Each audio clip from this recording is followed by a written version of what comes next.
the inventory issue, that's been a challenge for years. Am I right? Yeah, it has. And based on the data and where I see things going, it's going to continue to be a challenge. So I would not get emotional about the things that you can't control. I would just focus on the things that you can control, and the things that you can control is the preparation. I like what you brought up about their financial state. So many don't think of that. Mm-hmm. And you might be able to get a loan and finance almost the whole house, but is that really a good financial decision? Mm-hmm. And that's where you're at least bringing that to the forefront. You're not telling them what to do, but you're bringing that wisdom out that, hey, this could be a problem even if you get the house. And it's tough too, because I'm not licensed to be able to give that advice. And I always tell people, consult with your CPA, consult with your attorney, whoever can legally give you financial advice. That's who you need to discuss this with. But again, I've made very good decisions. I'm in an amazing place, and it's like, I'm gonna give you advice if you ask me, off the record. Yeah. I know it needs to be done for you to do what you're trying to do. Now, whether or not you listen to me or you do those things, I mean, that saying, how you can take a horse to the lake or whatever, but you can't force it to drink. Right. It's one of those things. Yeah, awesome. You do listings as well. Yes. And so maybe the temptation right now in this market is for someone to try to sell the home themselves. What can you bring to the table if they use you as a real estate agent that they would not get if they were trying to sell it themselves? That's an amazing question, and I feel like we should talk about that more too publicly. The first thing for me is, obviously, I own a marketing company, right? So Secrist Marketing Group is a real estate firm and marketing company. Okay. So I mean, all the assets that you have here, right? These mics and these cameras and this lighting, like I've got my own studio. All of this stuff allows me to put your property in the best light and get it in front of real buyers faster than anybody. It's proven. That's just one small thing that I can provide that nobody else can, in my opinion. The second thing is, I've made that mistake. My very first deal, what I didn't tell you guys about from my story, that very first deal, I tried to FSBO it, and I failed. So let me tell you guys this. And the data's there. You can look up NAR.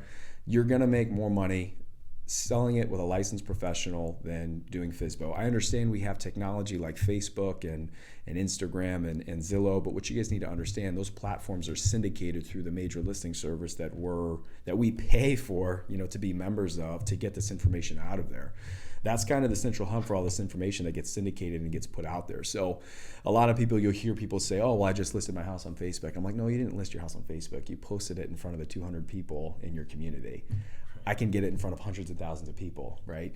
So that's one thing. Shout out to Judy Stinson from Northeastern Group, because she's the gal who sold my first home back in 2014 when I had it for sale by owner, and she's the one who gave me that tough lesson. It wasn't tough at all. She was awesome. She gave me a taste of what I do now, back then, and was super graceful about it. And so yeah, I would say, to answer your question, I made that mistake. I genuinely think I would have made more money had I hired a professional. And then secondly, I own a marketing company. So the marketing is the big thing. The reach, hundreds of thousands of people instead of a couple hundred on your Facebook feed. Yes, big time. Yeah. But great advice. So you're a forward thinker. You have big goals. What are some trends you see in the real estate industry coming down the road? Anything you can see that's standing out that maybe the general public isn't that aware of? I mean, you've already mentioned that the housing shortage probably isn't going anywhere anytime soon. Yeah. Any other trends you see as far as technology or the move to online brokerages or anything like that you want to share with us?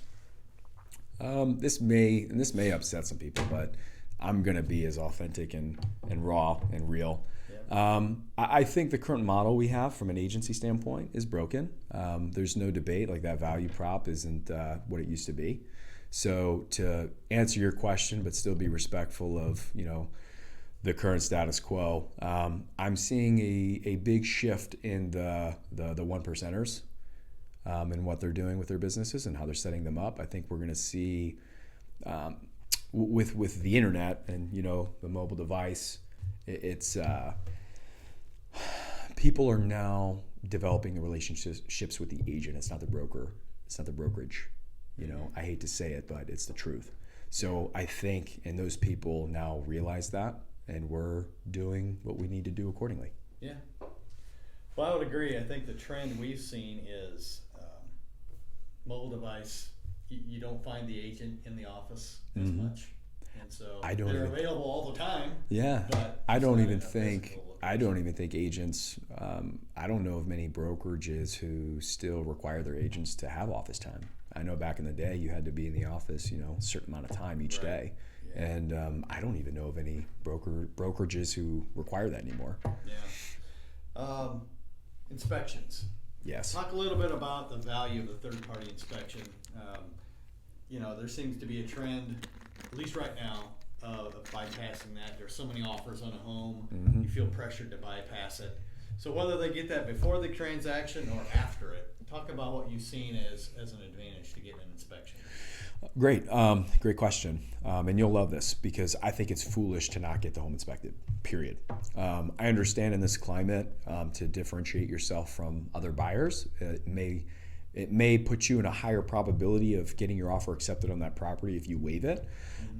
Even if you decide to do that, I would still challenge and suggest you get the home inspected once you get in there. Because the way I view these home inspections, and Jamie, you've done, how many inspections for me? Not only for myself personally, and on commercial properties I've tried to buy and residential properties I've tried to buy on deals that didn't go through.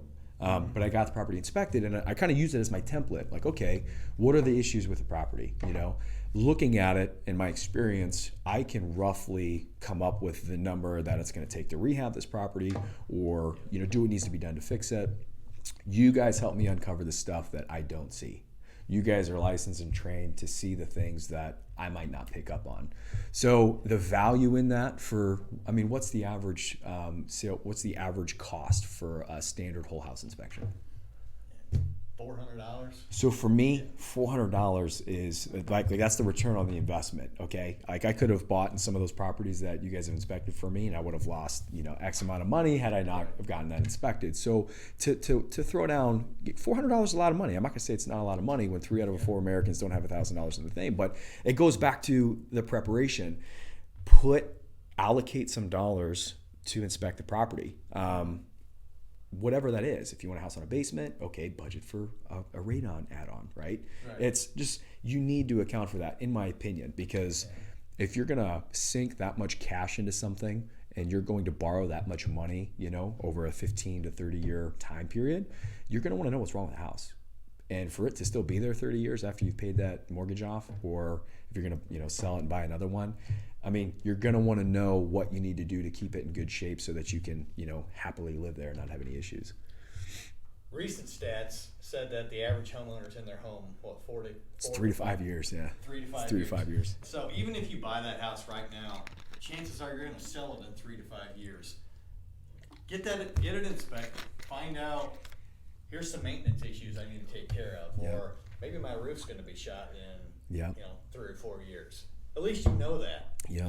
No, it's not part of the transaction anymore, but there's incredible value in that. I completely agree, and I always advise my clients, and I always tell them too, I'm not gonna make you feel like you have to do it, but in my professional opinion, and I've done it all.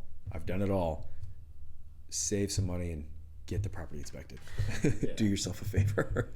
So finally, what do you like to do outside of real estate? You're goal oriented. You got a lot of interests. What do you do for fun? Yeah, so like I told you earlier, like I'm a businessman, right? So I love business. Like going through college and that experience with soccer, sadly, that kind of turned me away from the game.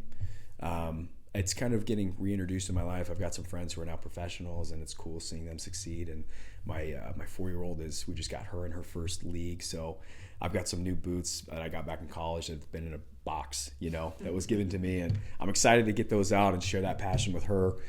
So I'm hoping that that'll kind of re-enter my life in a unique way. But I'm a businessman, right? Like I don't just do real estate. I have a holding company that owns all these different subsidiaries, and that's what I'm so passionate about. I'm passionate about all of the things that I have going on. And I would say my biggest hobby would probably be the health and wellness never left.